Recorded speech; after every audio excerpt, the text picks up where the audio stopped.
do that again in case you didn't hear.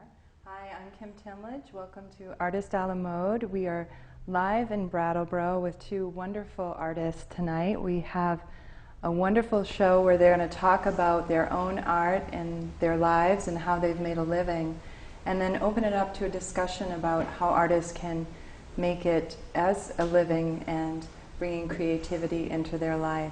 So welcome Doug Cox and Thank Joyce you. Marcel. Hi.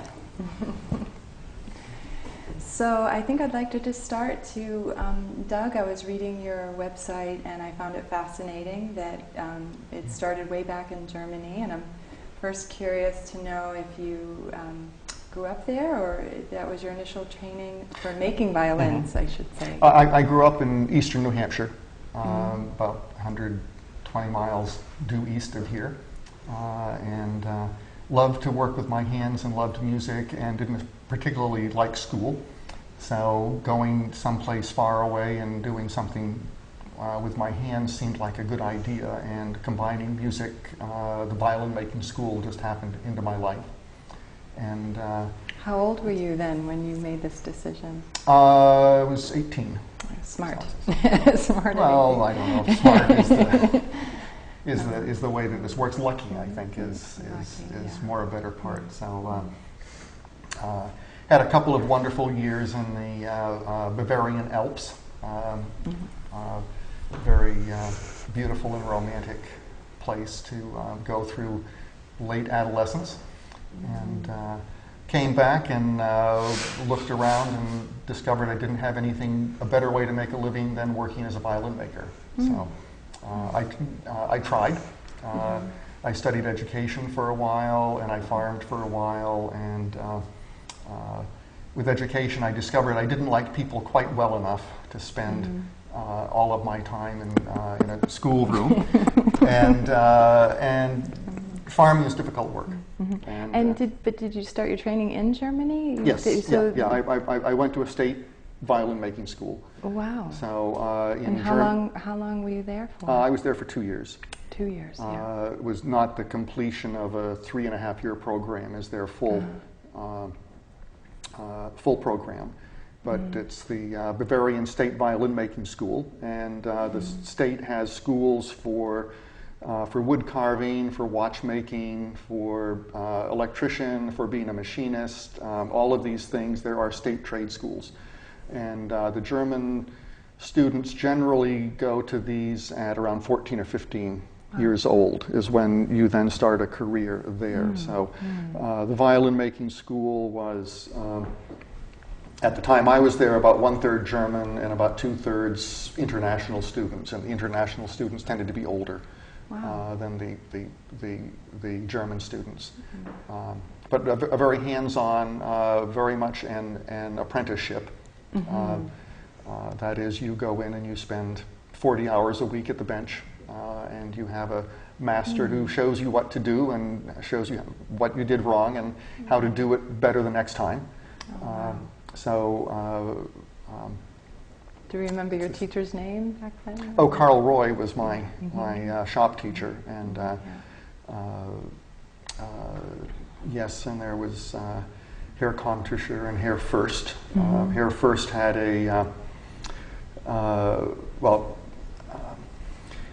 most of the old Mittenwald families had farm animals in their house as well. Wow. It was this kind of this very sort of alpine, idyllic place. So, having grown up on a farm and done a lot of haying in my youth, I connected to help Herr Fürst with their haying, which is very different because it's a very steep hillside. So. Right. That prepared me for my property here in West Brattleboro, which is also a very steep hillside. So. Right, and then but you left Germany, and then you worked first though in Boston, right? Before you worked. Yes, after a few years of trying to find a better way than violin making, I found myself working for a dealer in Boston. Right, and you were there for quite some time. 10 years. 10 years, yeah. So basically the decade of the 70s. Right. And that completed my apprenticeship and my journeyman's period. And would you make violins and cellos and different instruments there in Boston, or primarily that was violins? primarily doing repair and restoration work.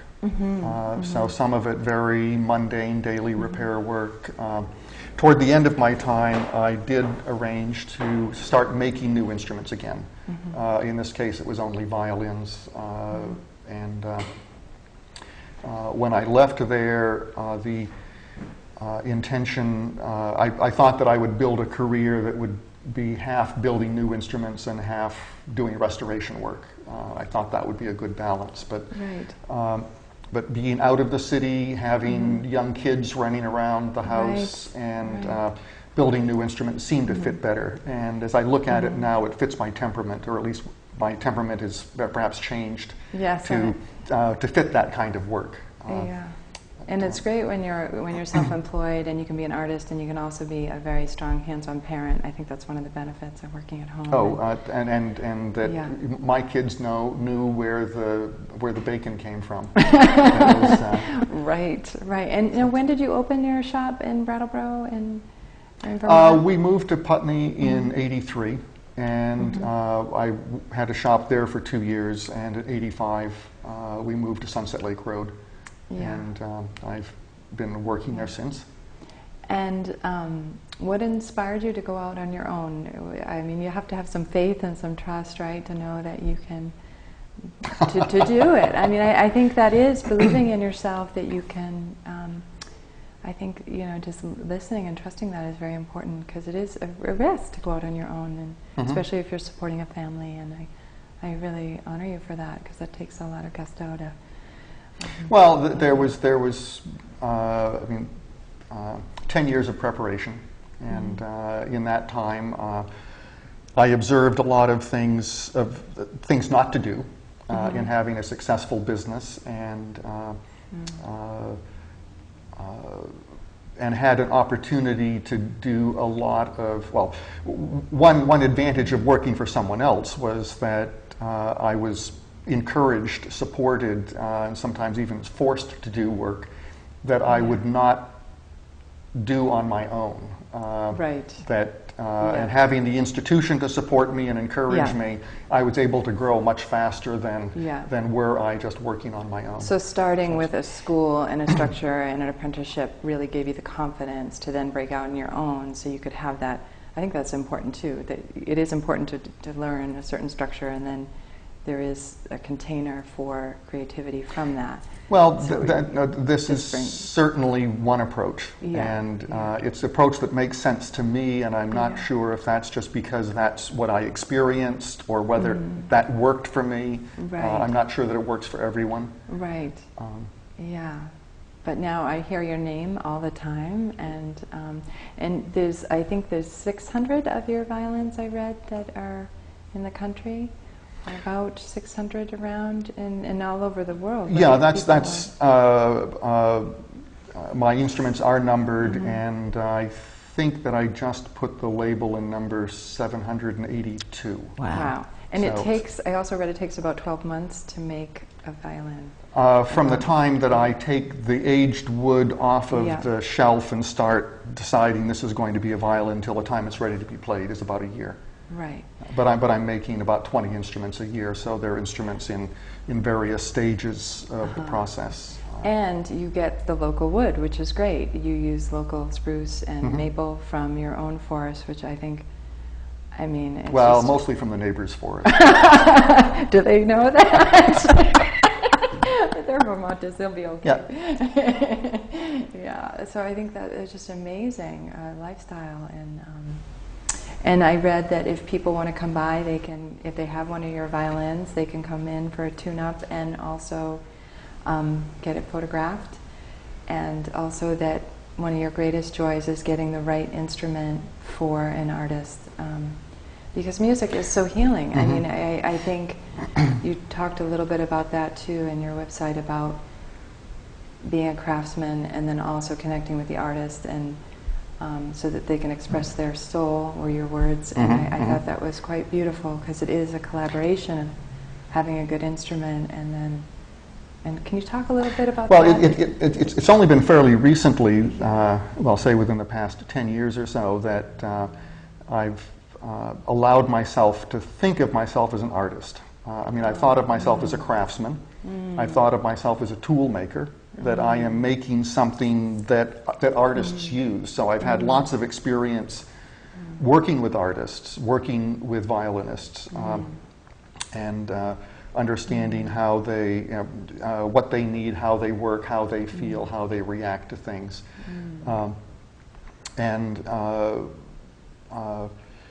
But I have reached a point in my work where I realize that everything that artists are doing in expressing themselves, in finding meaning, in putting it into a material form that can transfer to someone else where they can take meaning back out of that is exactly what I do.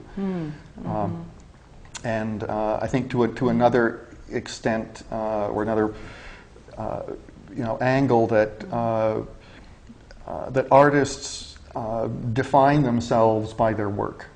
That their work is their lives, and that becomes intertwined in such a way that that is just very important. And for all the time I was working in Boston, I would tell people I was doing violin making till I could find an easier way to make a living, and that has gradually changed to the point where it really is my identity. Where it's what my life seems to be for and about, and it's what I do. Anything that you do a lot and love, you become good at, and once you become very good at something, it's very difficult to settle for doing something that you're not so good at. So it's we need violins in the world, and fortunately you're the first violin maker I've met. I have met a guitar player, and I actually strummed, I think it was like a $25,000 guitar. I'm like, wow, I don't even need to know how to play. Of course you do, but it was like the instrument was amazing. And there's a lot to be said about combining a really good instrument with the art of making music, and it is a collaboration, and we need people that are still in these hand-making fields, fortunately, well, for me and for craftsmanship, and I think for the human race, that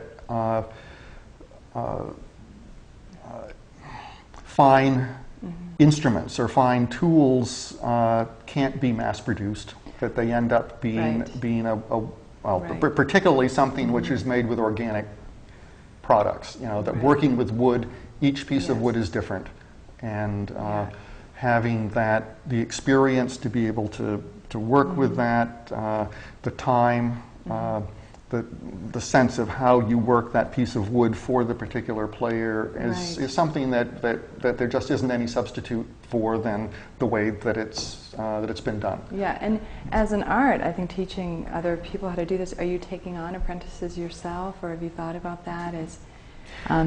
I've thought about it. I've certainly had a few people come through for training and for some inspiration. I'm not currently organized to with having an apprentice with doing that training. I do find that I love to teach. I love to talk about what I'm doing. One of the great things that's happened in the world of violin making over the past 20 years or so is that it has gone from a somewhat secretive people holding on to their experience and their knowledge closely to one which is much more open source, and that folks are very willing and happy to talk about what they do, what their experience is.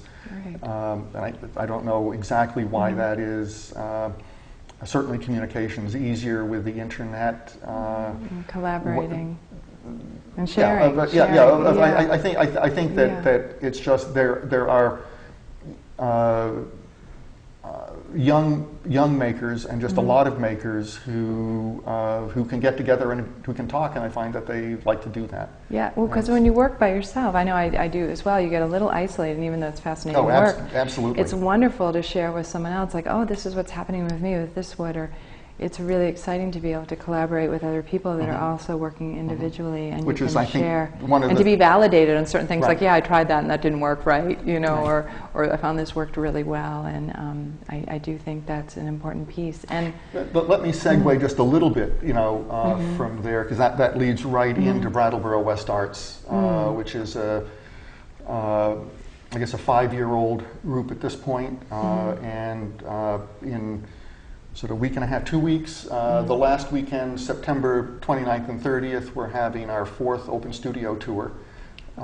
And my studio will be on it, so it's an open house, so whenever folks are or would like to see where I work, have a little bit of a conversation, there'll be some demonstration or some overview of how violins are made. Great. And that's happening, what are the dates of that? It's the September 29th and 30th, Saturday and Sunday from 10 to 5, I think, on those days. Information is at BrattleboroWestArts.com. Great. And hopefully it'll be difficult for people to avoid the posters and the brochures that should be around everywhere.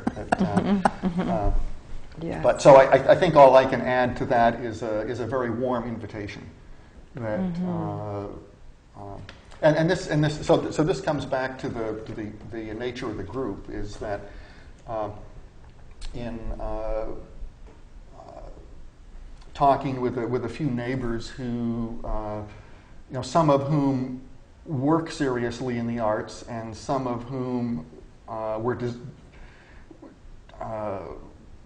we're trying to find a way to be able to work seriously in the arts, but can't because they have to make a living and they have a full-time job, and again, the raising kids and all of these other things. How do you make that work? Yeah, and I want to come back to that. I want to just briefly introduce, well, not briefly, but take some time with Joyce Marcel. Welcome, and just I'd like to talk to you a little bit, and then we'll come back to that group discussion about how do artists collaborate and get going in making a living creating art.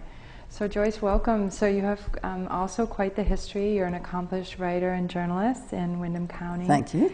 And I was reading that, you know, you go way back as a teacher, but you write about your travels in South America and also music and art. And now your mom, who is 93. Well, and she died. She passed. Yes. That was the last piece I wrote about her. Oh, wow. Wow. Yeah. So yeah, she managed to get quite a fan club in Brattleboro. Yeah. She was very surprised when she would come running, walking down the street with me on Main Street, and people would come running up and saying, "You're Joyce's mom." And that was really great for me, because I spent my whole life being Rose Kagan's daughter. She was famous wherever she was. Oh, she was a performer and a dancer and a theater director. And so to get her up here and have people turn the tables was a lot of fun.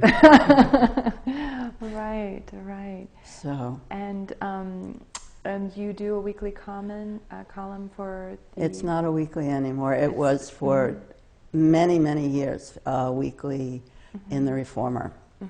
And that's where all of the controversies and my mom and all the things, my left-wing political views and many other things came out, and I did that consistently for a very long time, and then every now and then I would get fired by the Reformer and not do it for a while, and that happened again, I think, 2 years ago. So now I'm writing for the Commons, and it's intermittent. It's whenever I feel like I want to say something. Right. So what was your most favorite thing to write about, would you say, in the history of your career? Would it be the journalism, the politics, the getting the word out, or your travels to South America? What was, because I know you wrote a lot about, you said you used your imagination a lot to inspire you on writing, and so I'm just curious, what was your favorite pieces to write, or do you have one, even a favorite? I'm one of those weird people who lives to write and writes to live. I don't know what that means, but I have to be writing. You have to be I'm born to tell stories. It seems to be why I'm here. And I'll write anything. So I specialize in writing about people who I don't like any more than you do. I do a lot of interviewing. I write a very, very popular series in the Vermont Business Magazine where I profile entrepreneurs and business executives, people who I am probably designed to hate, but I find that after listening to a lot of people talk about how they built their multi-million-dollar businesses, that it's as creative for them, and exactly the same creativity is what I use when I'm writing. Yes, and you've been doing it, I read, for 20 years, is that right? More than that now, yeah. And self-sustaining, which I think is impressive. You know, it's good for the younger generation to know, too, that you can make a living writing and That's the amazing thing, and I find it ironic that I'm doing this making it in the arts thing, because my way of making it in the arts is to be dirt poor and just accept the fact that I am too ornery to have a real job and don't really want to do anything except what I want to do, which is what writing allows me to do. As long as I'm writing, it hardly even matters what I'm writing about. Right. But as over the years, I've been doing it for so long now, I'm able to specialize, and I specialize in achievement, which is different from where I would have thought as a left-wing child of the 60s I would wind up. I write about people who have actually done something amazing with their lives, and in Vermont, it is an endless pool of people to write about. I'm never going to stop finding people to write about. In Brattleboro alone, I could do a weekly column here for 20 years. I never ran out of things to write about, and now I have the whole state to play with. It's wonderful. I don't know if Vermont is especially interesting, but I think it is. It might be, but somebody is now paying me to discover whether Vermont is a special place for entrepreneurs. So I'm writing a book about Vermont business and interviewing even very, very Republican people and having a ball with this. And I'm actually getting paid for it. It's so great. It is so inspiring. And there are people, I'm still meeting people. I'm new to the area. I just started my 6th year, but still meeting people like yourselves that are doing amazing things with their lives, and they really care about the environment and music and art and writing and expressing and even getting children into doing music and art and healing. It's just, I think we live in a brilliant community, and I think it is very rich. And I've lived in California and South Carolina and around the country, and I do find that Vermont really values music and art and expression. And it's the first place I felt like home. I think I would have hit the road and gone to Canada or Europe had I not found Vermont. And well, I found Vermont at the end of a very long trip that lasted something like 15 years. Yes. And I was on the road and all over South America for 14 years, ended up teaching English in Panama. And you were writing, right? When you I were was in South America? Journaling. I was not writing. I was actually smuggling. And I'm now able to say this. I was smuggling pre-Columbian art out of Peru and into the United States. Wow. Because the story I wrote about that has just been published in a literary magazine. Wow. Devoted to true crime, which made me a little bit surprised. But it's so popular an issue that they're turning it into a book now. So I guess until someone comes knocking on my door, I did that. Yeah, so what was it like being a journalist in South America? Did you speak Spanish? I did after a while, yeah. I wound up there completely by accident, and I went for 2 weeks, and my mind was so blown that I lasted on the road for 14 years. Wow. And I can't explain how that happened, but every day was so magical, so interesting, so exciting. Did you go for a job or what first? No, I just went for a 2-week vacation. In what part of South America? I wound up in Guayaquil, Ecuador, which I could not pronounce at the time. And by the time I hit Quito, I was in love. Yeah. What were you in love with? What was it that? Color, fabric, texture, scenery, being in a different culture, being against a white screen. Where I could just be who I was. I had no one saying, you can do this, you can't do that. Their whatever, their culture was so different than mine. Also, I didn't belong to their culture. Right. So whatever Joyce Marcel was when she left the United States, she was very, very different when she got back to the United States, and I landed in Brattleboro. And at the time, that was 87, and Brattleboro was kind of a third world country.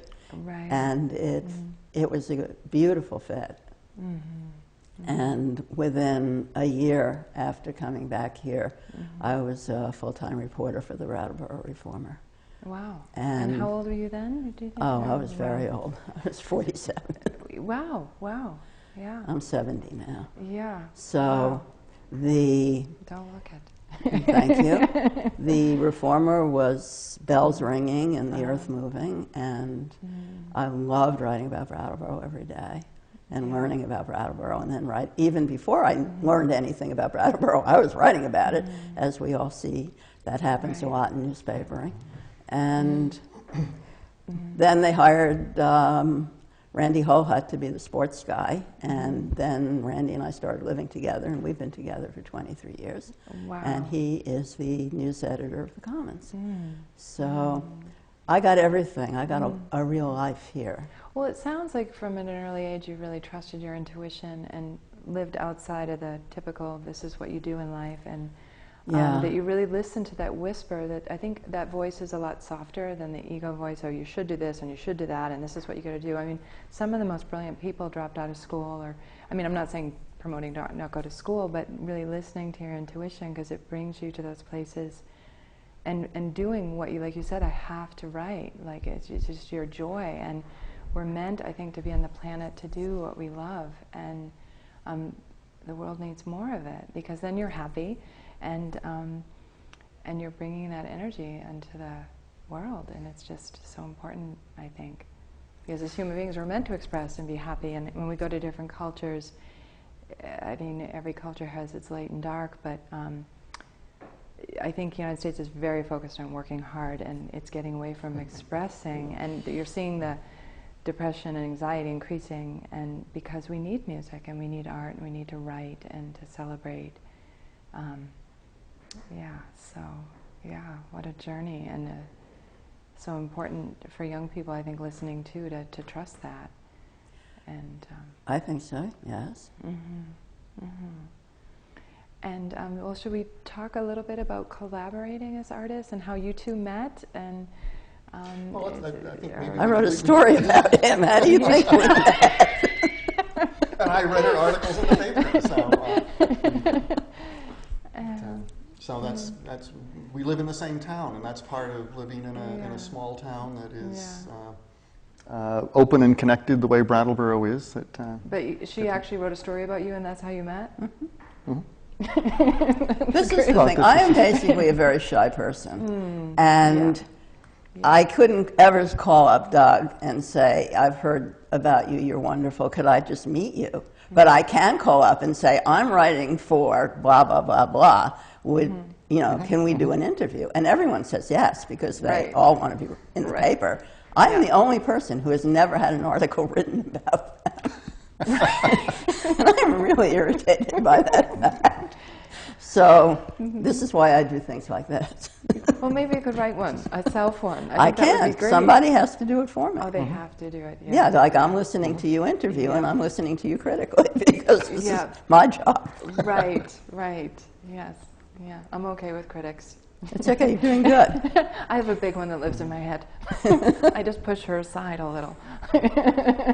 Well, the reason that we're here together is that on October 14th, I'm going to be interviewing Joyce as part of this Making It in the Art series. And that grew out of Brattleboro West Arts, which is a group of artists in a fairly small area, get together monthly for a potluck and sharing experiences, sharing expertise, sharing joys and sorrows. And the idea there is that we all want to be more successful. And one of the things that we thought that that we could do is not just look at our own small community, but that we would go out and find other people in the community who seem to be successful at making a life in the arts, and talk with them. So Brattleboro West Art started about every 6 months or so.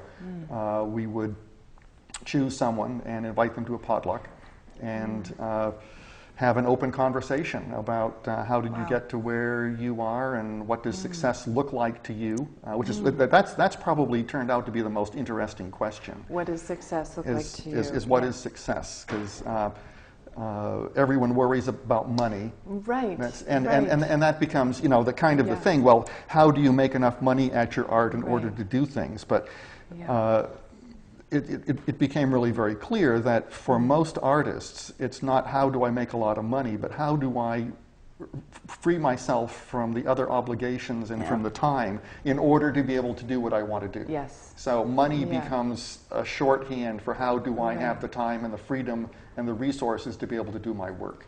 And so this event, I should mention that it's called Making It in the Arts. We have a poster here. October 14th. So, it's happening October 14th at the River Garden Building. And I think this is a brilliant idea because, again, to support artists, to talk about, especially successful artists that have used their joy and passion and have had a wonderful life doing their skill and their beauty through art and creating and making a living at it. So you're going to be getting artists together to talk about how do you actually do that and be successful. And I think this is wonderful information and a wonderful event. So what, with not getting too into the day, but what were you, the main topics about supporting artists or collaborating together? Maybe you could talk about kind of a little bit about the content. Well, I think the format will be that I will interview Joyce, that we will use her as our sort of guinea pig, and I will get her to, much as we have here, talk about, well, how did you get here? Do you consider yourself to be successful? What does success mean? And one of the great things about Joyce is that she's, well, every artist finds their way and their balance. And one of the intriguing things in interviewing a lot of different artists is to find out where that balance is. So living simply and having simple needs is often part of the equation, and Joyce has mentioned that, and we'll explore that. What does that mean? And one of the great resources with Joyce is that she's interviewed so many artists and entrepreneurs and other people that she will have not only her firsthand experience, but some perspective on what seems to work in other people's lives. So there'll be probably about sort of 20 minutes of kind of introduction and kind of exploring some of these questions, and then hopefully there'll be a good audience, and that it'll turn into a dialogue with people will have questions. For Joyce, clarifying, that. And I think this is important information because sometimes young people see, or older people, it doesn't matter how old you are to start your art, but they say, well, how did they do that? You know what I mean? Because I've got bills to pay and I've got this to do. And it really is juicy information that's not talked about. And I think, even for me, it's really interesting to know how people, especially ones that took a different path, do what they do. You know what I mean? What is the voice they listen to? What were their obstacles? I mean, I just think it's sharing one's own story is so inspiring. It's just really... Yeah. You're the one who explores stories. I am. Yeah. And as I said before, it's achievement that interests me, which is why I've talked to so many artists. Achievement in anything. It's the feeling that you have to do something, that you're so committed to it, that you don't care about money, you don't care about the make of your car, as long as it gets up the hill in winter. You don't care about what you look like sometimes. Just that you have the freedom to do what you need to do as an artist. And I find that it's not really talked about that much, but you know, the old joke in Vermont is moonlight in Vermont or die. And that means everybody has 3 jobs, except Doug, of course, who is wildly successful. But most of us, and I don't have, but then I said I'm poor. All I want to do is write, and that is, I don't ever want to have a job in a bank, which is not to say that those aren't great jobs, but the only job I could possibly take at this point in my life would be cleaning houses, because any manual work, I would have my mind free, and my mind is what I live off of.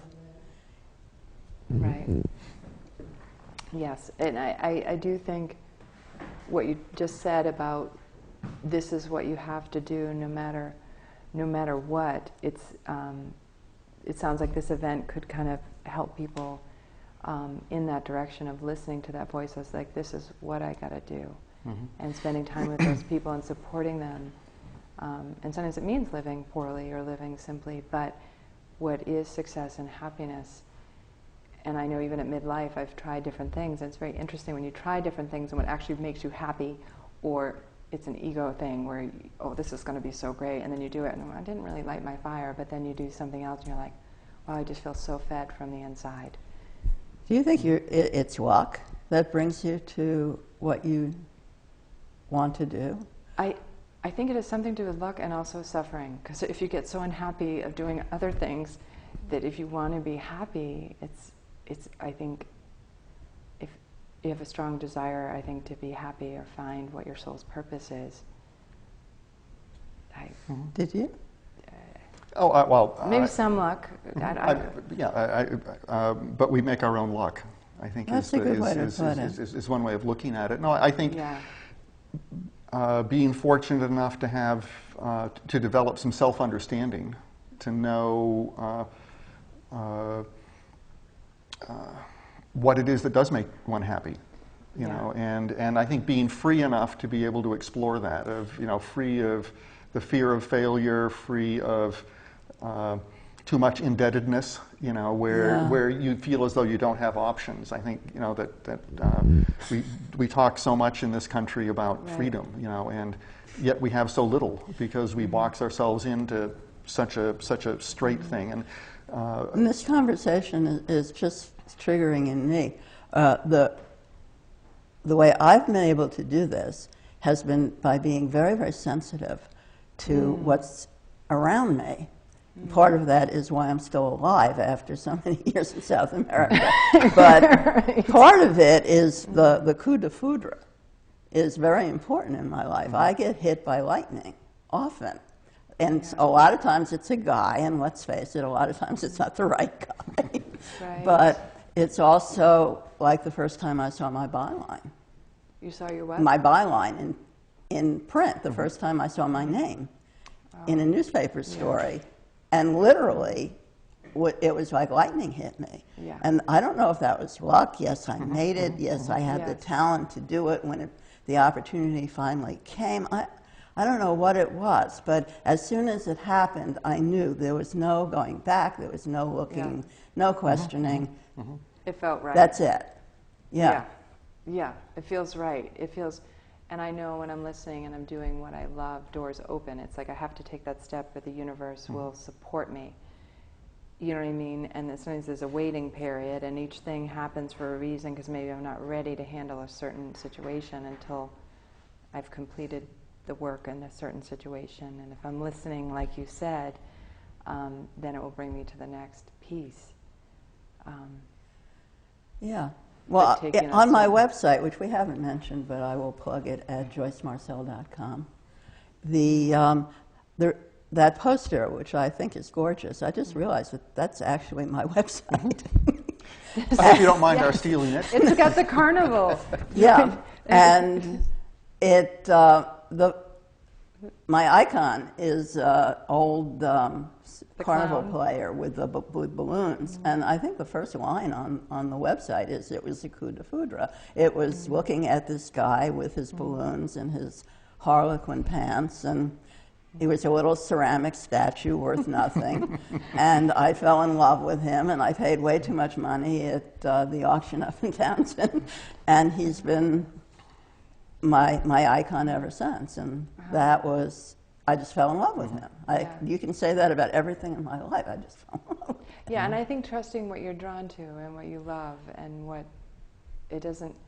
what feeds us, you know. And somebody said to me the other day that there are some good addictions, you know. And, oh yeah. You know, and I think that's true. Mm-hmm. Yeah. Habits. Yes. You know, of that there are good ruts. Yes. You know, and persistence. I think that a huge part of success, however you measure it, is the ability and the willingness or the stupidity to be persistent. You know, to not be despite being discouraged, right, to be able to keep going, either because you don't feel that you have an option or you have a bigger vision of how the world works that says this is my path and I will pursue it. Pig-headedness, is that what we're talking about? Yeah. Absolutely. I have story after story of the messes I made when I became a newspaper reporter, of how I put my foot in it every time I stepped out. The letters to the editors screaming about me, and none of it ever made a dent. Oh, okay, I was afraid to go out of the house. It is, okay, you think I'm an idiot, you think I don't know what I'm doing, I agree with you, but I'm going to do it anyway. Right, right. Until I get good at it, and eventually I got really good at it. Right, yeah, and I think this... But my hate mail stack is like that big. So you got to have a tough shell. Somebody said that about actors too. If you're going to be in New York, you got to get used to a lot of rejection, and it is hard work. I mean, but if it is your have to do... It's persistence. Doug is absolutely right. You have to keep doing it. Yes. And this event, I think, too, validating other artists, talking about getting together as a group and talking about with professionals that have done it for a long time and been at the highs and the lows and the in-betweens, to kind of validate the process and what works and what voices to listen to, and sharing that. It's just inspiring to hear. I think that's a... well, good, you'll come then. Yes, I will come. Good. I'm actually... I know. Maybe we'll get KT. I don't know, KT. You changed my life. Yes. When you filmed that thing about the press releases that I did with Doug, I took one look at myself on television, went out and cut my hair, and bought a new wardrobe. She's talking to the camera person. This is great, Maria, who's a wonderful artist in her own right, a videographer. I am very grateful to you. Yeah. Now I'm only doing this because I want to see what I look like on television now that I've cut my hair and bought clothes. You look great. We both cleaned up for this, didn't we? We did. You should have seen me a couple hours ago. Oh, that's great. That's great. But even being an artist and behind the camera, and they are artists for sure, and they hold a presence and a gift, and not everybody can do that. And I think it's important to find what your gift is. And like you said, it just feels right. And yes. So in trying to figure out myself about success, of what has been the path, what have been the elements, and in talking with other people about that, there's been a tendency to think that it's a technical problem of, what are the particular skills, what are the technical things that one needs to learn to be successful, of time management and internet skills and business plans and marketing and all of these things. And I've come to see that yes, those things are important, but they aren't the key. That the key is this, having the path, being willing to take oneself and one's art seriously, to commit to it, to work at it. Then all those other things will fall into place. It's relatively easy to find the bookkeeping services that you need, or learn bookkeeping, or learn these things. I mean, it's out there in so many ways, but it's knowing that you need to do it and being willing to invest in oneself enough to be able to do that really seems to be the important piece, or the piece, and that's the part that the Making It in the Arts series. Yeah, and I'm curious, did either of you have people supporting you in this vision? Because not a lot of people talked about this stuff, you know. I mean, I don't hear a lot of these kind of events happening, but did you have mentors in your lives that supported you listening to that voice, or taking that road, or not giving up, or Not people? me.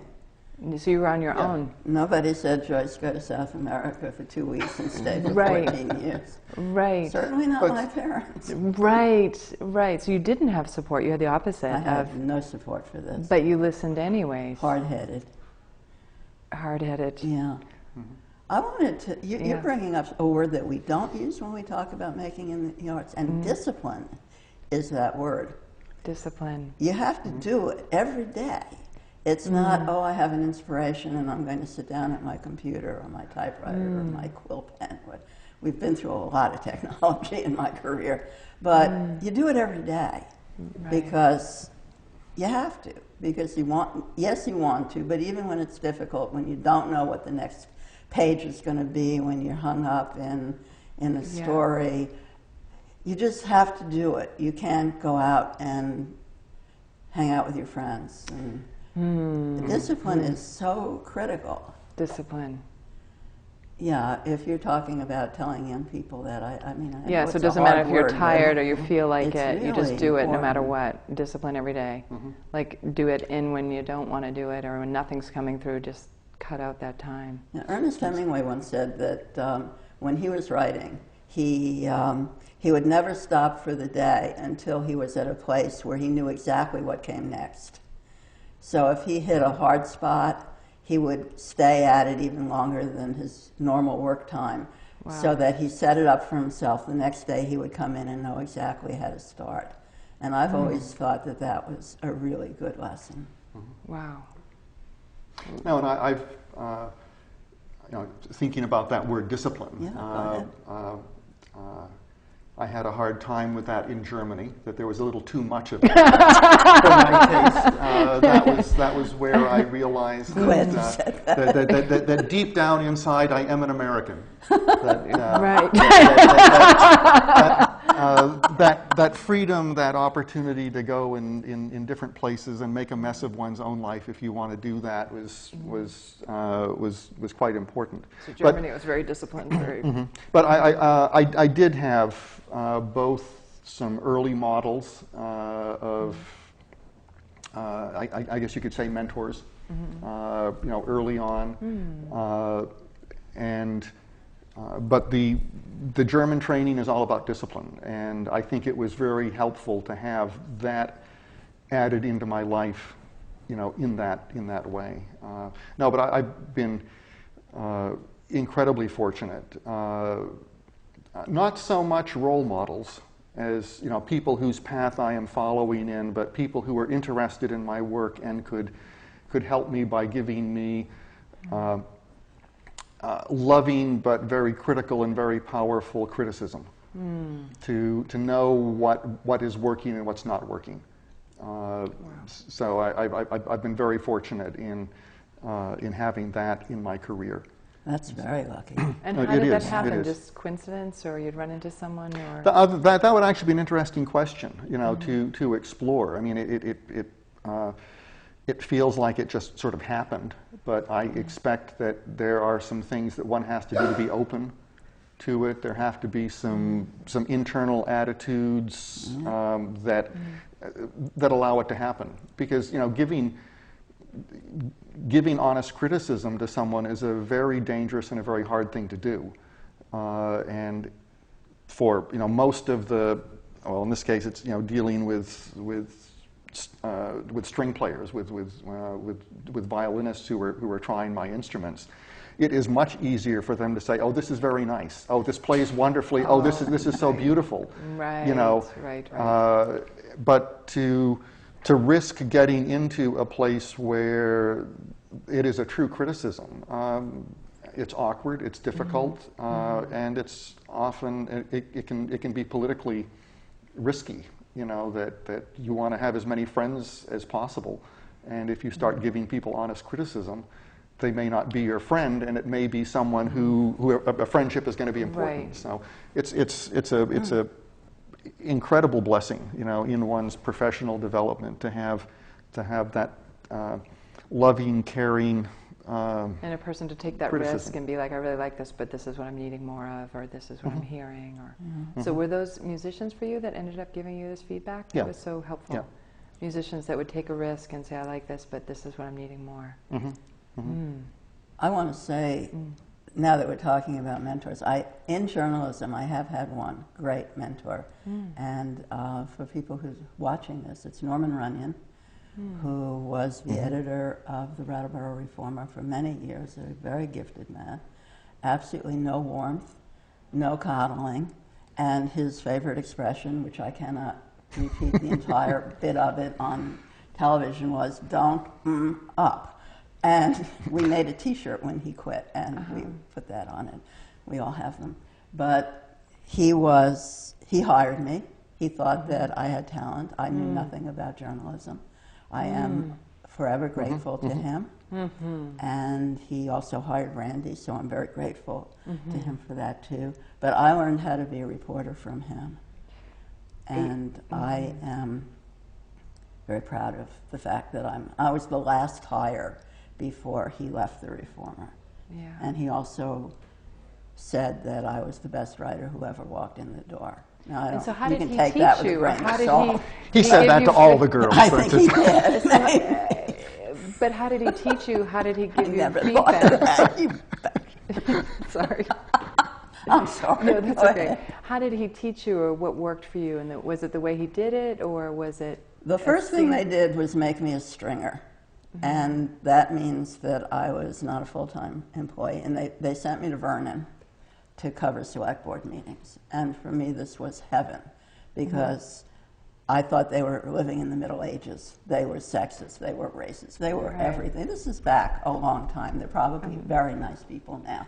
But at the time, I couldn't believe what I was hearing and seeing. Someone told the only female select person that she should go back to the kitchen and get out of the room. Anyway, I was the only person who ever went to the meetings, and I started writing about them and describing what was going on. And pretty soon they were famous.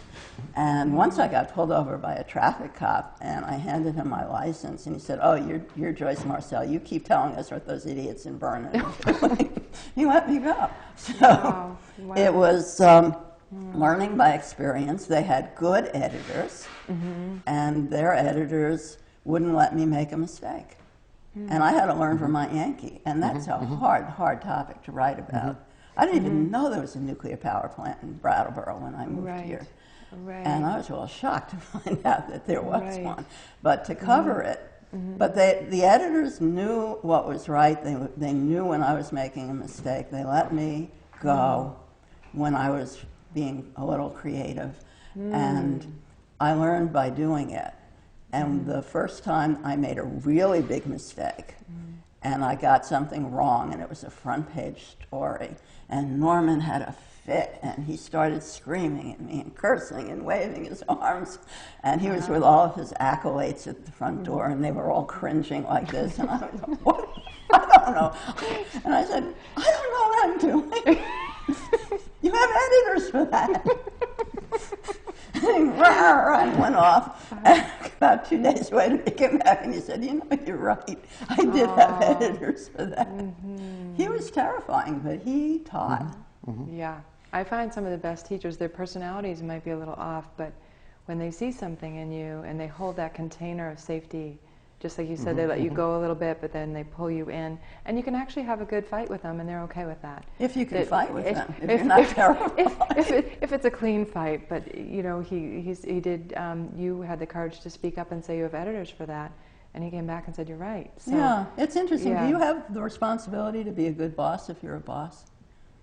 That's Not- a very not interesting always. question, and And Brattleboro is talking about that right now. Right, because I think when my father in the day worked for the phone company, management held younger people, and just what you're talking about, he was promoted when people got promoted above him. There was no fear factor, I'm going to get your job, and there was respect involved that the elders had been there, they had known, and they also respected the young creative people. So there was a container for that, and I don't know, I haven't been in corporate for quite a long time either myself, but I think that's when teaching can really happen, when the container is held in honesty, you know, and somebody sees something in you. I think that's key, because we don't always see that in ourselves. And when someone sees your gifts, that's, to me, a miracle or a blessing or whatever you want to call it.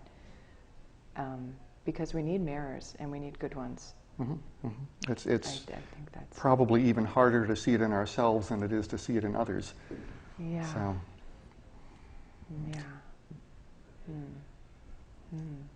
Well, we have about 5 more minutes. So, any other big topics we want to talk about, or anything we want to cover?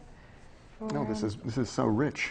Yeah, This is fun. It's great to meet both of you. I Thank feel you. lucky to be here, and with BCTV, they do a great job, and I'm still new in meeting here. I mean, it's a gift for me to be here and hear your story, and then what you're doing for artists and communicating that. Like, how do you do this in a world that's spinning out of control, getting rid of self-expression? Not so much Vermont, but other parts of the country. I'm seeing my niece getting just eaten alive by the pop culture and what's cool, you know? Yeah. And I'm trying to tell her now at 16, what makes you happy, Emily? Like, what really makes you happy? It's a good question to start at 16. Well, I see a lot of wonderful things happening. I think the whole idea of developing ways of measuring success as a community around questions of happiness, not just around questions of consumption, I think is great. I see more creativity all the time. I think the idea that we're learning that to work cooperatively together is deeply human. It's not only more efficient, it not only gets us further, but it just fits better with who we are, and that cooperation rather than competition. Yes, and seeing other people doing it. I know for me living here, I mean, where else would I get to host a TV show? Only in Brattleboro. My friend said, do you want to do this? I don't want to do it. I'm like, yeah, sure. You know, I mean, and I've grown from being around people, seeing what they're doing. I'm like, wow, that's really cool. He's doing that. She's doing that. Wow, look at them do that over there. So there is this freedom of other people are expressing. I think it's good to be around other artists. Yeah. Doug, when you talk about cooperation, are you talking about the business and the marketing thing, or is there actual artistic collaboration going on as well? Oh, in Brattleboro West Arts, Yeah, you know, sort of that direction. There hasn't been as much sort of direct collaboration, that is, working together on projects, on creative projects, as it would be nice to see. I mean, I think that that certainly is happening. I commissioned a jewelry maker who's part of the group to do some decorative jewelry for some of the fittings on my instruments, and I know that some of the glass people and Jackie Abrams was collaborating with Josh Birnbaum on a combination glass basket. There was a show at the museum that they collaborated on. Jackie's just joined Brattleboro West Arts. Glad that she moved into the area. But there are things that happen. The things that I'm thinking much more philosophically and globally. That Great. I'm going to have to just time in for a minute because we have about a minute, and it went by so fast. It wasn't just incredible to be here with you both.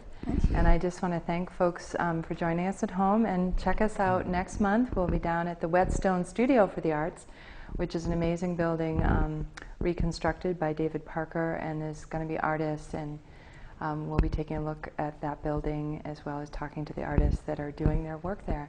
And again, this event is happening, Making It in the Arts, October 14th at the River Garden Gallery. And Sunday at 10 a.m. It's a somewhat unusual time, but fits into the Brattleboro Literary Festival. Right. And Joyce Marcel will be there with Douglas Cox, and it sounds like it's going to be an amazing day. So thanks, and we will see you soon. So thank you, Kim. Yeah, thanks so much for coming. And I do plan on coming to that event. It sounds great, and hearing the other artists and what they're doing and collaborating. And come out and visit my studio. Yes. Yeah, do that. It's an amazing place. Oh, you guys, thanks so much. It was